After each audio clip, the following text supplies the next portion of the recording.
बिस्मिल्लाहिर्रहमानिर्रहीम। अस्सलाम वालेकुम नाज़रीन, आप यूट्यूब चैनल देख रहे हैं, मैं इमरान खान हूँ। सबसे पहले इमरान खान साहब ने जो स्टेटमेंट दिया वो शाकार, जिसका सबको इंतजार था, क्योंकि पिछले वीलॉग में हमने जो बताया आपको वो था जो इमरान खान साहब की बहन ने बाहर आकर बताया। लेकिन फिर जो सारी तफसीलात याद करके एक एक लफ्ज़ इमरान खान साहब की टीम इकट्ठा करती है और इकट्ठा करने के बाद उसको उनके ट्विटर हैंडल पर जारी करती है।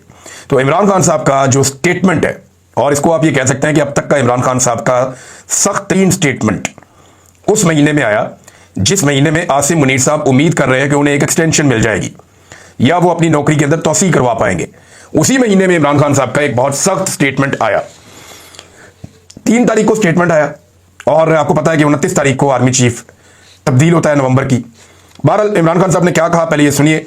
मुल्क में इस वक्त आइन और कानून की नहीं, आसिम लॉ की हुक्मरानी है। आसिम मुनीर तारीख का जालिम तरीन डिक्टेटर और जहनी मरीज है। इसके दौर में जितना जुल्म हुआ उसकी मिसाल नहीं मिलती। इसके दौर में औरतों का लिहाज किया गया, ना बच्चों का, और बुजुर्गों पर रहम ना खाया गया।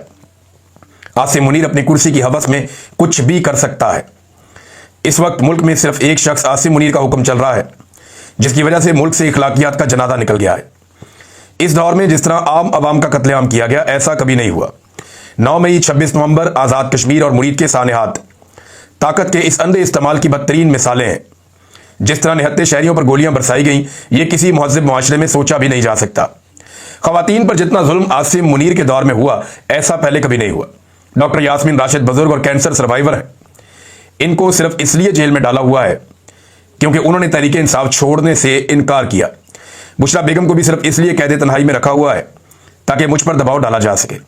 ये कहाँ का कानून है कि जिन्होंने तहरीके इंसाफ छोड़ दी उनके लिए आम माफ़ी, और जो मेरे नज़रियात का साथ देते रहे उन पर हर तरह का जुल्म और जबर।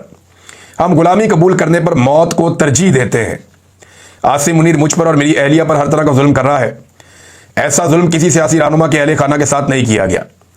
मैं एक बार फिर वादे करना चाहता हूं, ये चाहे कुछ भी कर ले, ना ही मैं झुकूंगा और ना ही इनकी बैत करूंगा। मेरा कौम के नाम पैगाम है कि जो कौमें या मौत या आज़ादी इस जैसा टोक और बेबाक नजरिया अपनाती हैं, उन्हें हकीकी आज़ादी के हुसूल और तरक्की से कोई नहीं रोक सकता। ऐसी उसूल पसंद कौमें ही सुरखरू होती हैं। मैं वादे करना चाहता हूं कि तहरीक इंसाफ ने ना फॉर्म 47 हुकूमत से मुज़ाकरात करेगी, ना एस्टेब्लिशमेंट से। ऐसी कठपुतली हुकूमत से मुज़ाकरात का तो वैसे ही कोई फायदा नहीं, जिसका वज़ीर-ए-आज़म ही पूछ के बताऊंगा कि तहत चल रहा हो। मुज़ाकरात इसलिए भी बेसूद है कि जब भी हमने मुज़ाकरात किए, हम पर सख्तियां और जुल्म मजीद बढ़ा दिया गया। इस वक्त सारी ताकत वैसे भी एक फर्द वाहिद यानी आसिम मुनीर के पास है, जो अपनी कुर्सी की खातिर किसी भी हद तक जा सकता है। मुज़ाकरात के हवाले से फैसला हमारे तहरीके तहफ़्फ़ुज़ आईन पाकिस्तान के इत्तेहादी महमूद खान अचकज़ई और अल्लामा राजा नासिर अब्बास करेंगे। तहरीक इंसाफ के तमाम ओहदेदारों, पार्लियामेंटेरियंस, ILF और सीनियर वकला को हाई कोर्ट जाना चाहिए और वहाँ से तारीख लिए बगैर ना उठें। ये इमरान खान साहब ने सख्त ताकीद की है कि जो तहरीक इंसाफ के पार्लियामेंटेरियंस हैं, MPs, MNA, सेनेटर्स, वो भी, और जितने ओहदेदारान हैं वो सब भी, और ये जो ILF के लोग हैं, जितने वकील हैं पाकिस्तान तहरीक इंसाफ से ताल्लुक़ रखने वाले, वो भी, और सीनियर वकला, इन्हें हाई कोर्ट जाना चाहिए और वहां से तारीख लिए बगैर ना उठें, क्योंकि मेरे और बुशरा बेगम के मुकदमात की तारीखें ही नहीं दी जा रही और जानबूझकर मुकदमात को तवालत दी जा रही है ताकि हम जेल से बाहर ना आ सके। सब जानते हैं कि इन मुकदमात में कुछ नहीं रखा और आखिरकार इन्होंने ज़मीन बोस ही होना है, लिहाजा इनको समात के लिए मुकर्रर ही नहीं किया जा रहा। ये इमरान खान साहब ने अपनी पार्टी को ताकीद की। अब सोशल मीडिया इसके ऊपर निगरानी करेगा, आप देख लीजिएगा इससे, क्योंकि बड़ा क्लियरली और कैटेगोरिकली इमरान खान साहब ने कह दिया। गंडापुर साहब के दौर में ये नहीं होता था। गंडापुर साहब पे बहुत तनकीद हुई इस बात को लेकर कि लोग ना अडियाला जेल के बाहर पहुंचते हैं और ना अदालतों में पहुंचते हैं। तो इमरान खान साहब के केसेस के हवाले से इतनी नरमी क्यों है? लेकिन अब क्योंकि ये इम्तिहान आ गया सुहेल अफरीदी का, तो देखते हैं कि वो इसके ऊपर किस तरह की हिकमत अमली बनाते हैं, किस तरह लोगों को भेजते हैं और कैसे फैसिलिटेट करते हैं। सलमान अकरम राजा के ऊपर जो पाकिस्तान तहरीक इंसाफ छोड़ जाने वाले लोग थे, वैसे मैं हैरान होता हूँ कि वो अपने मुंह से कहते हैं कि मैं एस्टेब्लिशमेंट ने डंडे मार मार के पाकिस्तान तहरीक इंसाफ छुड़वाई है, यानी उन्हें पाकिस्तान तहरीक इंसाफ छोड़ने पर मजबूर किया एस्टेब्लिशमेंट ने। लेकिन वो लड़ाई करते हैं तहरीक इंसाफ से। भाई, जिन्होंने आपको डंडे मार के आपसे पार्टी छुड़वाई है, आप उनसे गिला करें ना कि यार हमारे साथ आपने ज्यादती की है, आपने हमारे साथ जुल्म किया है, तो आप जवाब दें। और बजाय उनको पूछने के, वो जो लोग पीछे बच गए हैं उसके अंदर PTI में, वो उसके साथ लड़ते रहते हैं। सलमान अकरम राजा पर मुकम्मल एतमाद है इमरान खान ने कहा। पार्टी से मुताल्लिक तमाम हदायत और मुलाकात की लिस्ट सलमान अकरम राजा के जरिए ही भेजी जाएंगी। सलमान अकरम राजा की जिम्मेदारी है कि वो तमाम हदायत पर अमल दरामद करवाएं। इमरान खान साहब का अडियाला जेल में अपनी हमशीरा से मुलाकात में पैगाम। नाज़रीन, सुहेल अफरीदी साहब को थोड़ा एक्टिव होना पड़ेगा। उसका रीज़न यह है कि मेरी इतला के मुताबिक सुहेल अफरीदी साहब के वो मुखालिफिन जो उनकी जमात में नहीं है, उनसे तो वो निमट ही लेंगे, लेकिन जो मुखालिफिन उनकी जमात में है उनसे उनको बहुत टफ टाइम मिलेगा आने वाले वक्त में। और वहाँ प्लानिंग की जा रही है, वहाँ पे जो है वो अपनी जत्थाबंदी तैयार हो रही है और फिर बहुत सारे सवालात भी उठाए जाएंगे, तो उनको बड़ा पूंग पूंग के कदम रखने पड़ेंगे और इमरान खान साहब की हिदायत पे अमल करना पड़ेगा। 27वीं आईनी तरमीम का नादरीन हर तरफ रौला पड़ा हुआ है। आज़ाद कश्मीर के साबिक वज़ीर-ए-आज़म राजा फारूक हैदर, नून लीग से इनका ताल्लुक है, वो ये दावा करते हैं कि 27वीं आईनी तरमीम आज़ाद कश्मीर को अबूरी सूबा बनाने का इम्कान है। यानी ये जो एक आज़ाद मुल्क है आज़ाद कश्मीर, और ये इसलिए हमने आज़ाद मुल्क रखा था क्योंकि हमारा ये दावा है कि ये इंडिया का हिस्सा नहीं है, इंडिया का दावा है, ये पाकिस्तान का हिस्सा नहीं है। तो अक़वाम मुत्तहिदा ने कहा था कि यहाँ के लोग फैसला करेंगे कि वो किसका हिस्सा है।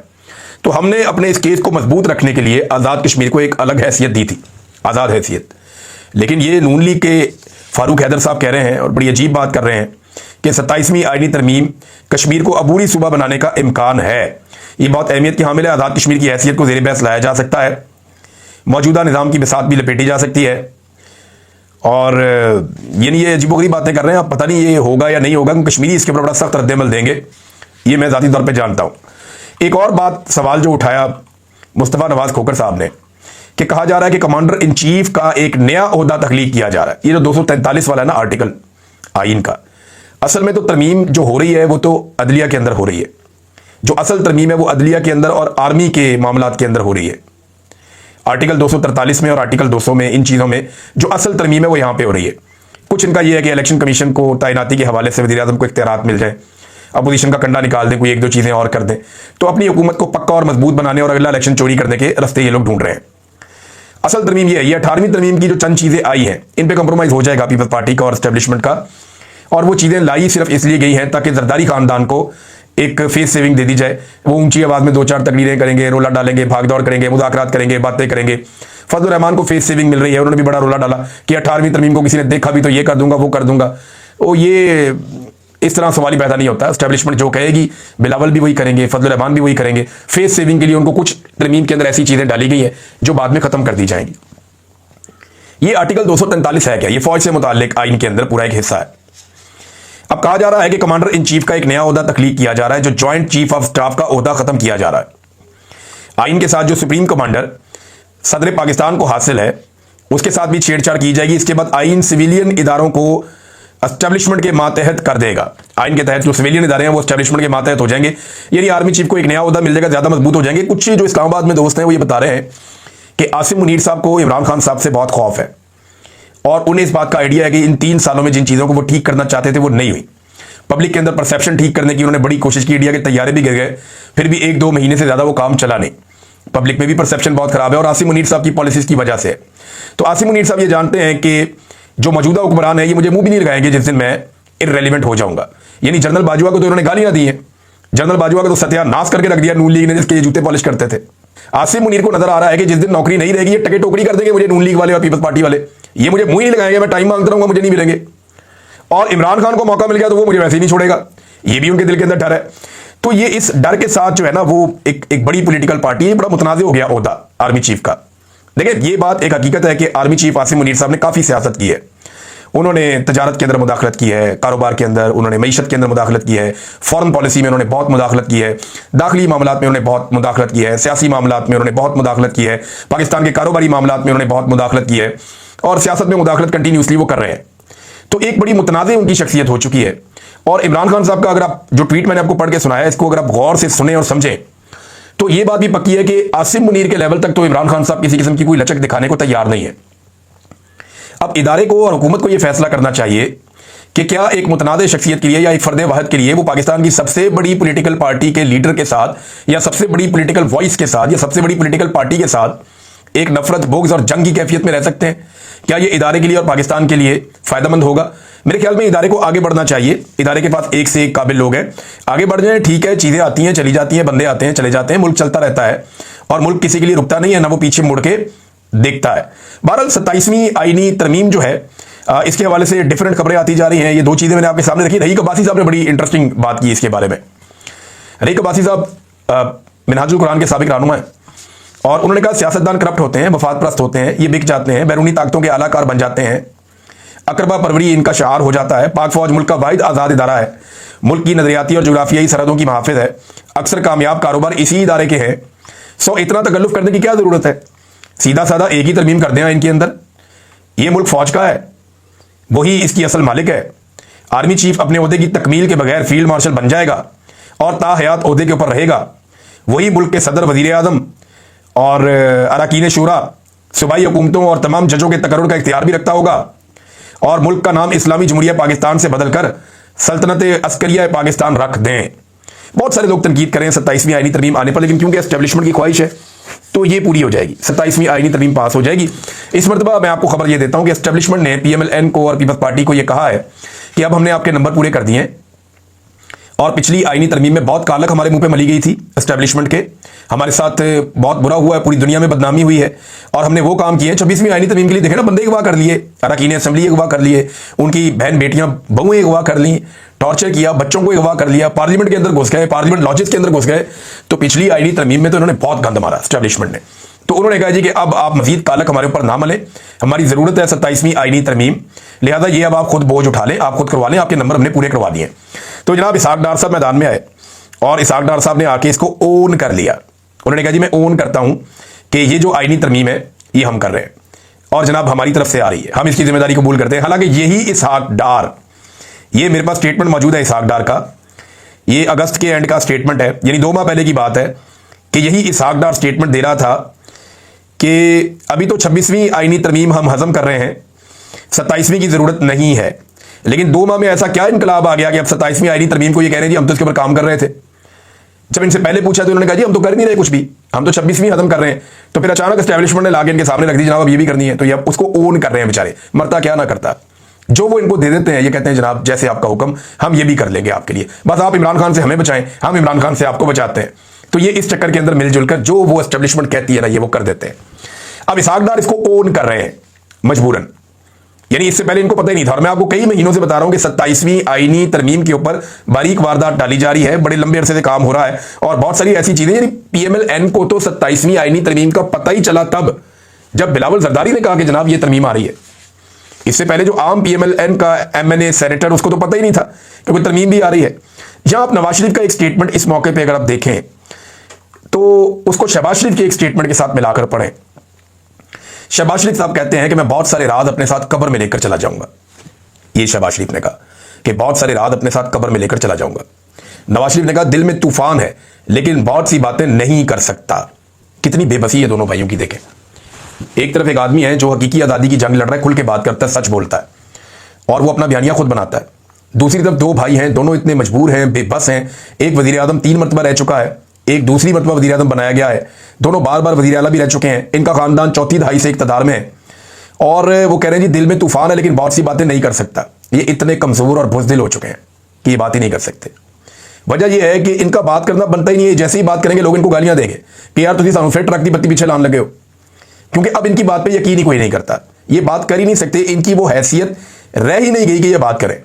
और हर थोड़े अरसे के बाद, जैसे मैंने आपको कहा था ना थोड़े दिन पहले कि आपको नया नया चूरन बेचा जाएगा नवंबर के महीने में, एक चूरन, दूसरा चूरन, तीसरा चूरन, तो आपको बार बार चूरन बेचा जाएगा। मैंने आपसे कहा था नया चूरन आया, आपको चटवाते हैं नया चूरन। ये नया चूरन जो है ये एक्सप्रेस ट्रिब्यून की एक रिपोर्ट है, उस रिपोर्ट के मुताबिक एयर कराची के चेयरमैन हनीफ गोहर साहब ने इंकशाफ किया कि तरबेला में 636 अरब डॉलर के सोने के ज़खायर दरियाफ्त हुए हैं। 636। अच्छा, तरबेला के अंदर सोने के ज़खायर दरियाफ्त हुए, पहले तो खबर ये आनी चाहिए थी ना। सालों लगते हैं ये पता करने में कितना सोना है, सालों लग जाते हैं। वो कह रहे हैं तरबेला के अंदर जो है वो 636 अरब डॉलर के सोने के ज़खायर दरियाफ्त हो गए। आपको कैसे पता चला? पहले पता चलता वहां सोना है, फिर पता चलता है जनाब उसको हमने कंपनियां बुला ली हैं, जायजा लिया जा रहा है, फिर पता चलता है जनाब के जायजा लेने के बाद कंपनियों ने इतना काम कर लिया और वो ये कह रहे हैं कि ये तखमीना है। तो ये तखमीना तो निकलता है जाके बड़े लंबे अरसे के बाद, लेकिन यहां पर जनाब एक साथ ही उन्होंने उठ के कह दिया कि 636 अरब डॉलर के सोने के ज़खायर दरियाफ्त हो गए हैं। इन ज़खायर के बारे में चीफ ऑफ आर्मी स्टाफ को ब्रीफिंग दी गई है। क्यों भाई, उनका क्या ताल्लुक है सोने के साथ? उनका ताल्लुक दिफा के साथ है या सोना निकालने के साथ है? ये तो जो आपका माइंस एंड मिनरल्स का सेक्रेटरी है उसको ब्रीफिंग होनी चाहिए थी, या जो इसका वजीर है उसको ब्रीफिंग होनी चाहिए थी, या मैक्सिमम वजीर आजम को आप ब्रीफिंग दे देते, वजीर खजाना इसके अंदर शामिल हो जाता। लेकिन ये आर्मी चीफ को इसके ऊपर आप क्यों ब्रीफिंग दे रहे हैं? उसका क्या ताल्लुक है सोने के साथ? भाई सालों के साथ ताल्लुक होना नहीं चाहिए उनका। इसलिए मैं कहता हूं ना बहुत मुतनाज़ हो गया ये होता। हनीफ गोहर के मुताबिक मामला SIFC के नोटिस में भी लाया जा चुका है। तो मैंने आपसे कहा था कि आपको रोजाना एक नया चूरन चटवाया जाएगा, मे भी वहां पे सोना सोना हो, लेकिन 636 अरब डॉलर, ये पता कितना पैसा होता है? ये पाकिस्तान का सारा कर्जा उतार के भी ये पैसा बच जाता है, इतना पैसा होता है। यानी 1,80,000 अरब रुपए होंगे ये, इतना पैसा। तो जनाब इतने ज्यादा पैसों का तो नहीं सोना निकला है, और उनको तखमीना भी हो गया, अंदाजा भी हो गया। ये आपको चूरन चटा रहे हैं एक के बाद एक, और यानी इनकी कहानियां सुनने वाली होती हैं। जब इन्होंने इक्तदार में आना होता है तो ये क्या कह रहे होते हैं, जरा ये आप एक देखें पुरानी खबर। ये खबर है जनाब एहसन इकबाल साहब के हवाले से, और ये 2019 में एहसन इकबाल साहब ने एक बात की थी। उसमें उन्होंने कहा तब्दीली आ नहीं रही, तब्दीली आ गई है। 548 रुपए की दवाई एक ही बार में 921 रुपए की हो गई, तकरीबन 373 रुपए का इजाफा हो गया। तो अब तो बीमार होना भी दुश्वार हो गया, ये एहसन इकबाल ने कहा। अब वही वाली दवाई आज उठा के एक और बंदे ने लगा दी। एहसन इकबाल साहब अब यही मेडिसिन 1780 रुपए की हो गई है, यानी 548 वाली मेडिसिन अब 1780 रुपए की हो गई है। गरीब के जीने और बीमार होने के बारे में अब आपके क्या ख्यालात हैं? ये उन्होंने बाकायदा तस्वीरें लगाकर उसी दवाई की एहसन इकबाल साहब के दिखा दी कि जनाब अब बताएं आप, अब नहीं बोलते आप। मामला यह है कि इमरान खान साहब की हुकूमत आने से पहले जो निगरान हुकूमत थी उसके अंदर अद्वियात की कीमतें बढ़ाई गई थी, और वही इनके खाते में बाद में डाल दी गई थी। वैसे इमरान खान के दौर में भी अद्वियात की कीमतें बढ़ी हैं, क्योंकि कोविड के दौरान और उसके बाद पाकिस्तान को संभालना वाकई मुश्किल था, लेकिन इस तरह नहीं हुआ जिस तरह इन्होंने तबाहियां फेर दी हैं। ये तो कई कई गुना बिजली की, गैस की, आटे की, पेट्रोल की, घी की, अद्वियात की, इन्होंने तो हर चीज की कीमतों को पर लगा दिया। इतना तो कभी भी नहीं होता था, तबाही फेर दी इन्होंने। नाज़रीन एक खबर है, बड़े अच्छे सहाफ़ी हैं अहमद नूरानी साहब, उनके भाई के हवाले से। उनके भाई को बाजियाब हुए 5 माह हो गए हैं, उनके भाइयों को अगवा कर लिया गया था। जब उन्होंने खबर दी थी, उस खबर के नतीजे में पहली बार उनका भाई मंजर-ए-आम पे आया और इस्लामाबाद हाई कोर्ट में गया कि जनाब मेरा पासपोर्ट कंट्रोल लिस्ट से नाम निकालें, मैंने ट्रैवल करना है। अपनी वालदा के हमरा वो आया था और मीडिया के साथ बैठ के उसने बड़ी जज्बाती गुफ्तगू की। उसने कहा मेरे भाई की सहाफत से मेरा कोई ताल्लुक नहीं है, मुझे बाहर जाने की इजाज़त दें, मैं अपनी ज़िंदगी गुजारना चाहता हूँ। मेरा फ्रीलांस काम 7 माह में ख़त्म हो चुका है, मेरी ज़िंदगी अजीरन बना दी गई है। मैं मोहम्मद अली हूँ, मैं इलेक्ट्रिकल इंजीनियर हूँ, मेरे साथ 6-7 माह पहले जो कुछ हुआ वो आप जानते हैं। मैं सहाफ़ी अहमद नूरानी का छोटा भाई हूँ, मेरा अहमद नूरानी के काम के साथ सहाफ़त या किसी किस्म की सियासत से कोई ताल्लुक नहीं है। मैं इंजीनियर के तौर पर काम करता रहा हूँ, फ्रीलांसर के तौर पर 2-3 साल से काम कर रहा हूँ। मेरे लापता होने की वजह से मेरा सारा काम बहुत ज़्यादा मुतासिर हुआ, बंद हो गया। मेरी मोबाइल डिवाइस जिसमें प्रोफेशनल डाटा था वो भी वापस नहीं किया गया, मेरे अकाउंट बंद करवाए गए, फिर अदालत के हुक्म पर खोले गए, तो कुछ वक्त के बाद दोबारा बैंक अकाउंट बंद कर दिए गए। सऊदी अरब का वर्क वीज़ा लिया, तकरीबन 9 लाख रुपए खर्चा आया। मैंने 1 लाख रुपए का टिकट बुक करवाया, FIA की जानिब से मुझे ऑफलोड कर दिया गया। 8.5 घंटे मुझे हिरासत में रखा गया, इदारों की जानिब से धमकियां दी गई और मुझे पानी तक नहीं दिया गया। ऑफलोड की स्टेप लगाकर मुझे ऑफलोड कर दिया गया। अब मैं हाईकोर्ट में आया हूं जनाब। वो कहते हैं मुश्किलात का सामना किया, मैं इस पर बात ही नहीं करना चाहता। मेरे साथ जो हुआ इसकी वजह से ज़हनी और फिजिकली मैंने बहुत मुश्किलात का सामना किया है। मेरे साथ ये जुल्म क्यों किया जा रहा है मुझे ये बताया जाए, मेरा नाम इस लिस्ट से हटाया जाए। मैं अपनी ज़िंदगी गुजारना चाहता हूँ, मेरी फैमिली की भी बैंक अकाउंट बंद है। अगर मैं यहाँ नहीं कर सकता तो बाहर जाने की तो मुझे इजाज़त दी जाए। वो बेचारा बड़े दुखी दिल के साथ, बड़ी तकलीफ के साथ बात कर रहा था। इस रियासत को शर्म भी नहीं आती और तरस भी नहीं आता। बहुत ही जालिम लोग हैं, लोगों के साथ ये किस किस्म की हरकतें कर रहे हैं। नाज़रीन ताहिर अशरफी साहब ने एक स्टेटमेंट दिया, उसका एक जवाब आया है, और जवाब जो है ना वो देने वाली शख्सियत बड़ी ज़बरदस्त है, सैयद मुस्तफ़ीन काज़मी साहब। ये वो वकील साहब हैं जिनके ऊपर कादी फ़ायद ईसा साहब के ऊपर तनकीद करने के बाद बहुत खौफनाक टॉर्चर हुआ था और ये बड़ी प्रॉब्लम में चले गए थे। तो क्योंकि ताहिर अशरफी साहब ने कहा कि उलमा का ज़मीर खरीदना किसी के बस की बात नहीं है, तो इन्होंने ताहिर अशरफी साहब को जवाब क्या दिया ये देखें। बिल्कुल सही, उलमाए हक का ज़मीर खरीदना नामुमकिनात में से है, मगर तुम्हारा इस बात से क्या ताल्लुक है? तुम तो आर्मी एस्टेब्लिशमेंट के बहुत पुराने टाउट हो, जर खरीद गुलाम हो। तुम तो दुनिया की वो वाहिद अशरफी है जिसका वजन 2 टन और कीमत 2 टके की है। तुम तो 1 बोतल की मार हो, सऊदी यहूदी हुकूमत के वजीफा ख्वार भी हो। ये बहुत सख्त तनकीद की है ताहिर अशरफी साहब पे सैयद मुस्तफ़ीन साहब ने। ताहिर अशरफी साहब वैसे एस्टेब्लिशमेंट की गेम उठा के रखते हैं, ये तो बात बड़ी ठीक है उनके बारे में। हर दौर के अंदर हुकूमत का हिस्सा बन जाते हैं और वो इक़्तिदार की मसनद पे रहना चाहते हैं और इसके लिए वो अपने गल्फ में ताल्लुकात भी इस्तेमाल करते हैं। ऐसा हम बड़े लंबे अरसे से जानते हैं। अब तक के लिए इतना ही, अपना ख्याल रखिएगा, अपने चैनल का भी अल्लाह हाफ़िज़।